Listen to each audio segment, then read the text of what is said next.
Welcome to the Essential Self-Care Podcast, a show for those of us who are, let's face it, too busy for self-care. Each week, we bring you real-life stories and expert insights to help you create a kinder, more compassionate relationship with yourself. I'm your host, Dr. Sheetal Ajmani, a physician with over 2 decades of experience blending Eastern and Western well-being practices. As the founder of Radiant Living Institute, I'm here to help you reconnect with your own inner radiance. Remember, small changes make a large impact, and it all starts here. Please note, this podcast is for educational purposes only and is not medical advice. Always consult your own healthcare provider about your specific situation. Now, let's get started. Welcome back to another episode of the Essential Self-Care Podcast. I am so excited to be sitting down with Dr. Stephanie Pearson today. Dr. Pearson and I met when we were both invited to speak at the Women Physicians Wellness Conference in Grand Cayman earlier this year. What an amazing conference. Shout out to Erica, the organizer. I was so moved by Dr. Pearson's presentation that I had to reach out and invite her to the show. So Dr. Pearson is a board-certified OB-GYN. She is an educator and advocate for physician well-being. After a career-ending injury, she co-founded PearsonRavitz, which is a national insurance brokerage dedicated to protecting physicians. Drawing from her own experience, Stephanie educates and empowers physicians on the importance of disability and life insurance. She is a sought-after speaker who helps physicians safeguard their futures while championing well-being in the medical community. And today, Dr. Pearson is going to share a bit about her own personal self-care journey. Welcome to the show. Hi, thank you for having me. Nice to see you again. Absolutely. I'm excited for our conversation. As I mentioned, in the intro, I was so moved by your presentation, and I think our listeners will get just so much value from it. And I really appreciated your openness and your vulnerability there. And so thank you for being you, for your willingness and your openness to share your journey with us. So that being said, can you tell us about a time in your life where self-care became no longer an option for you, but an absolute priority? And more specifically, what sort of tools or modalities did you find helpful? Did you lean on along the way? So thank you for such nice words. So it comes back to my career-ending injury. So super briefly, as mentioned, I'm an OBGYN and I was doing a precipitous delivery, and unfortunately, my patient kicked me in the shoulder twice. And I ended up with a torn labrum in my left shoulder. My first orthopedist kind of blew me off. I developed a frozen shoulder. My next orthopedist said, don't worry, we'll operate, we'll have you back to work in 12 weeks. And that was 11 and a half years ago. I ended up with severe range of motion deficits and nerve damage and have never been cleared to do OB or operate again.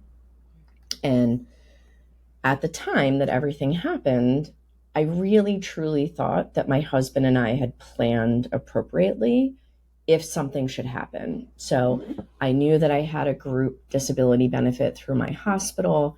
I had gotten a private disability policy my first year as an attending. And it was really after the fact that we realized that we made a lot of mistakes. One, our group benefit and fine print didn't cover work-related injuries, so I was flatly denied and told I would have been better off if I fell off my bike. My private policy was good, but it wasn't what I really should have had. And so some of the definitions were inferior, and I hadn't kept pace with my income, so I was really underinsured. And what ended up happening, not just the financial aspect, but everything else is really what kind of crushed me, for lack of better phrasing. I was one of those people that truly aligned my self-worth with tangible accomplishments, right? So doing the hard case, having a full schedule, even to the point of some of the ridiculousness that exists in medicine of like working sick and all of those things, right? But that's how I felt useful and accomplished. And in a matter of a few minutes, I lost my identity. I lost everything. I was the primary breadwinner. Our kids were 4 and 6. I couldn't lift them up. I couldn't play with them.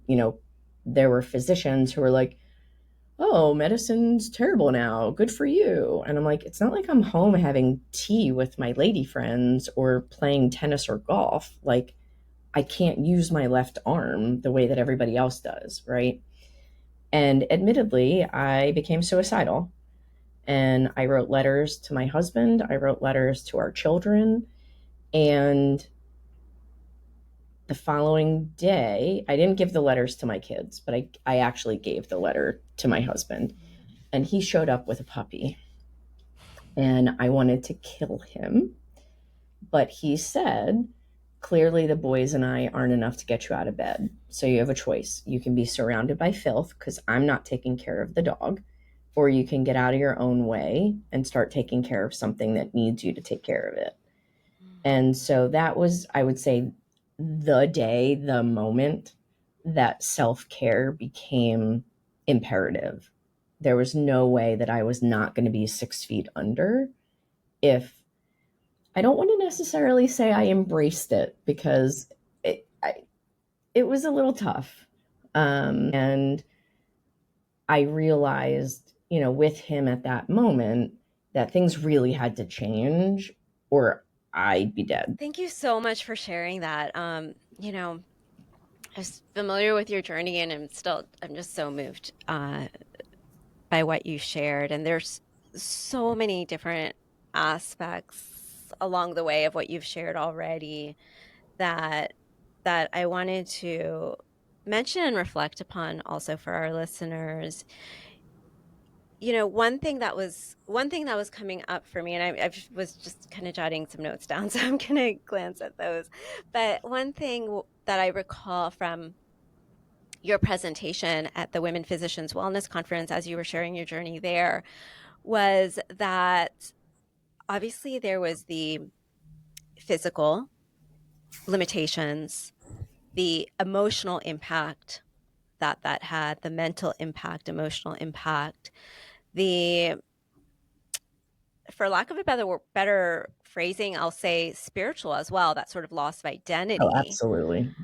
And also your career as a physician, for you, as you mentioned, a lot of physicians, especially in this day and age, there's a lot of burnout, a lot of physicians who are exiting or finding different paths and different ways to use their skills. But for you, this was your, not just a career, this was your passion. I really recall you sharing, you were like, I would happily do this until someone has to like wheel me out of the hospital. Yeah, I honestly thought that I would be like in my 80s operating and a nurse would be like, "Hey, Dr. P, maybe it's time."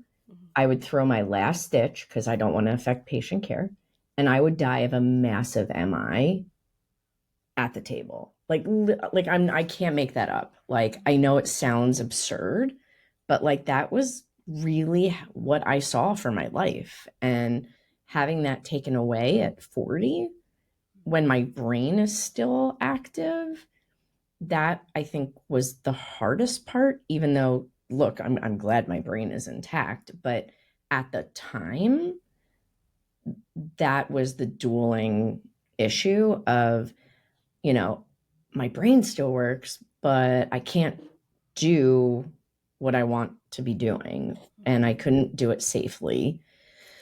And to your point earlier, and I apologize, I didn't answer the full question, but as far as what modalities did I use, I mean, you name it, I used it. I had a psychologist who I was seeing every other day. I had a psychiatrist who I was seeing every week. I started going to sensory deprivation tanks. It was actually the only time that I was pain free. I read everything I could about spirituality. I am Jewish by ethnicity and culture. I don't really consider myself Jewish by religion per se, but I've always considered myself a spiritual person. I believe there has to be something bigger than us. And I started doubting. I mean, understandably so, I think. So I read a ton. I went on a lot of walks with my dog, went to the dog park every day, better living through pharmacology.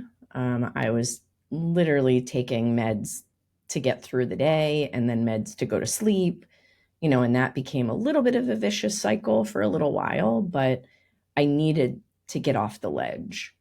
And it took a lot of help. It took a village. I mean, my husband and kids were amazing.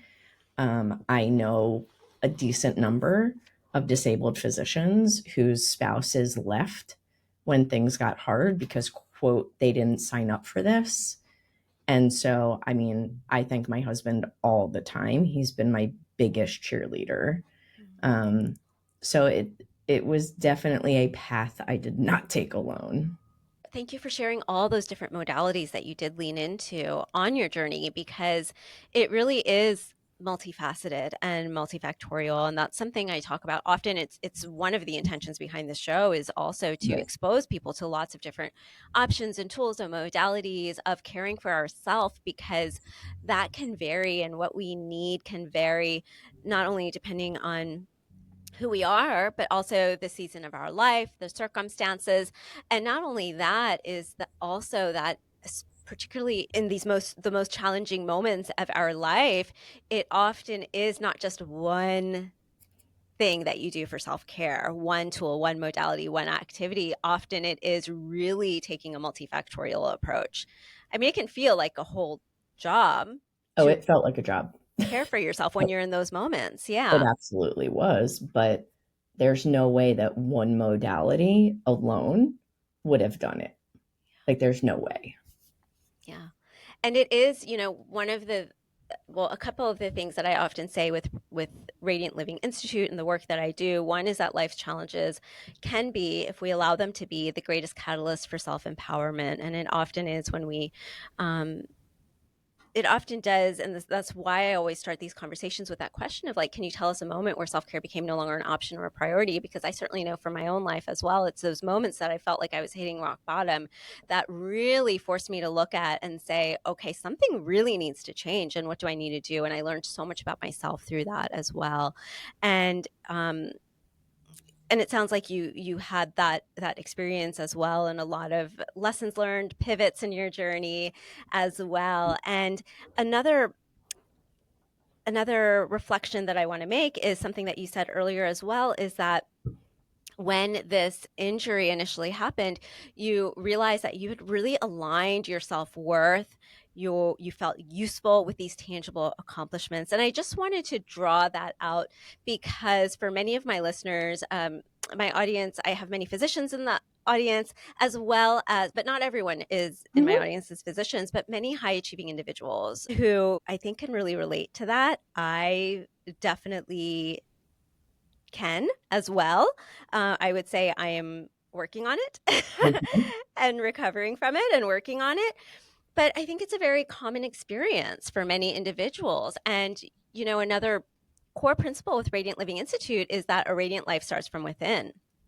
And so it's really seeing, okay, what are those ways that we can identify our sense of worthiness, belonging, that is not necessarily tied or linked to these external factors. Before we go on, I'm excited to share something that could really make a positive impact on your life. Do you feel like you've lost touch with your true self? Reclaim Your Radiance is Radiant Living Institute's signature coaching program designed to help you reclaim your worth, renew your energy, and restore your happiness in your life, career, and relationships. This 6-module program has already helped countless women regain control of their lives. Whether by setting boundaries in challenging relationships, finding strength through life transitions like divorce, pivoting in their careers, or rediscovering their purpose as they embrace new chapters of their life. Start your journey today and begin living authentically, unapologetically, and radiantly once again. Head over to radiantlivinginstitute.com/reclaim-your-radiance to get started.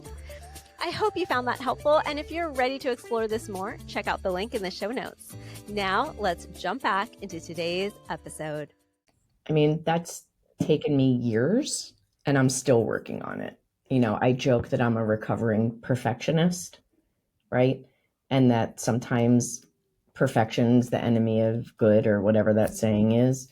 And it took a lot for me, and I still struggle with it sometimes, where, I feel like I'm not getting enough done in my new job, my new profession, and I'm not accomplishing as much. And I have to keep reminding myself that, like, there are days, let's face it, that getting up and taking a shower is an accomplishment, right? And like being able to see a friend is actually an accomplishment. So I really have spent a lot of time rewiring my thoughts on what is a definition of an accomplishment, right? And I do think it's a very shared feeling, and I would even go as far as to say for a lot of accomplished women, right? I could be wrong, but I think there's a lot of us who are people pleasers. There's a lot of us who, grew up with the getting straight A's meant that you were a good kid, right? And rewiring stuff that you've lived with for decades is not easy. Yeah, absolutely, absolutely. And I love that you shared that because me too. I am still on this journey. I truly believe it's a lifelong journey, and it does require, as you mentioned, that rewiring, which is a continual practice. It requires continual checking in, continual tuning in, self-awareness, self-inquiry, and rewiring that and redefining and shifting how we define certain aspects, such as you mentioned, the word accomplishment. For me, I often think about it as success. What does success look like Okay. for me? And having to really define that for myself, as opposed to what I think society wants me to believe success is, or Right. has conditioned me to believe that success is. Really, it's not that those things aren't Right. success, but what does it really mean to me as an individual? And it sounds like you went through sort of a similar journey of that, of like, and continue to, like, what does accomplishment mean to me? That's also another reason. And I love how you mentioned things like, some days taking a shower is an accomplishment. Some days going to the post office is the accomplishment. Right. And that's something I often guide clients to do, is not only recognize and acknowledge and celebrate those big wins, because often we tend to wait until there's like a really big accomplishment or big win. Even then, many of us will then just jump to the next goal without even really recognizing it. But training and rewiring ourselves to celebrate those quote unquote small accomplishments as well, because honestly, those quote unquote small wins are what make up our day to day life. Oh, and one of the other modalities, I started a gratitude journal. It's hard. There were days that I couldn't come up with three things that I was grateful for. And I really had to look within and be like, okay, my curls look great today. That's what I'm going to be grateful for. Or my husband went to Wawa and bought me coffee before I woke up. Right. And Mm-hmm. I think that plays into what you were just saying. We're so used to like the big wins, Mm-hmm. right? And we forget what's happening on a day to day, hour by hour issue. And that really opened my eyes when I started doing that, because I was like, oh my God, like I really need to get out of my own way and Mm-hmm. really start thinking differently if this is going to work. And Yeah. it's how I start my day. I write three things I'm grateful for and three things I want to Mm. put it out into the ethos. Yeah. I love that phrase also of needing to get out of my own way. That's something I remind myself of often. And it's one of those things I've reminded myself and told myself probably for the past 2 decades at Yes. different times and different moments.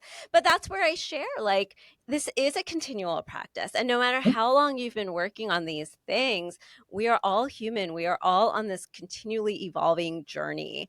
And we need those reminders. Yeah. Um, Reminding ourselves that, reminding each other that, having loved ones within our network, within our community. As you mentioned, another really important piece for you was community, your village, your husband, your children.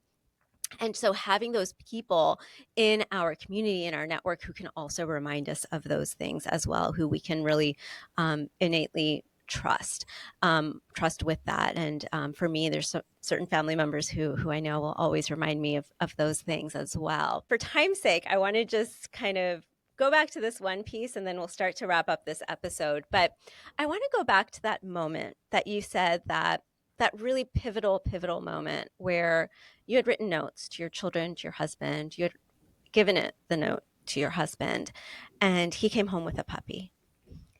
And from that place, how did you take, or what did those next few steps look like? Like you said, the puppy really did transform things. Like that Absolutely. moment really transformed things for you. And you Yes. went into more detail of sharing that at the conference that I had the opportunity and the privilege to hear you speak at. But what did that but you had mentioned you weren't happy about this puppy Oh, I hate it. initially, Oh, right? I And told so my what husband was I that? What hated did them. those pieces, those small steps look like to kind of get you moving forward to kind of break free from that? So soft, cuddly little puppies are hard to hate, right? I could be mad at my husband, but truthfully, here was this little thing who couldn't take care of itself. And not for nothing, I didn't want to be surrounded by dog poop, right? I mean, it seems so obvious, right? But it it really kind of happened that fast. Like once he dropped her in my lap, and I was like, I don't want it. Oh, sweet pea, right? And coming up with a plan to take care of her. Like I had help with the boys, and my husband's a big boy. He can take care of himself, right? Like, so I didn't have that push. I was like, they're going to be fine without me. I actually thought they'd be better off without me because I was worth a lot dead, more so than alive and disabled. And I was purely thinking financial because that's the only place my head went at that time. But seriously, like once she licked my face and I was like, oh, okay. Um, and I started looking for a dog park and looking for a trainer because she's a bull mastiff. So we're not talking about a small dog. She was going to be huge. Turns out she was the runt. She's only 110 pounds. But at the time, I was like, look, we have to train this dog or she's going to be a problem for me. And so I think it literally was just that like spark of, okay, something does need me to take care of it again. Mm-hmm. And initially, we were just going on walks around the neighborhood and it would get me out of my own way, right? And I would listen to podcasts and just walk, and when we started going to the dog park, that's when I really started coming out of my own because nobody knew me there as Dr. Pearson. And quite honestly, for the first while, I don't even know if anyone knew my name, right? Everybody knows the dogs' names, but very infrequently do people actually give their names. And it was just this sense of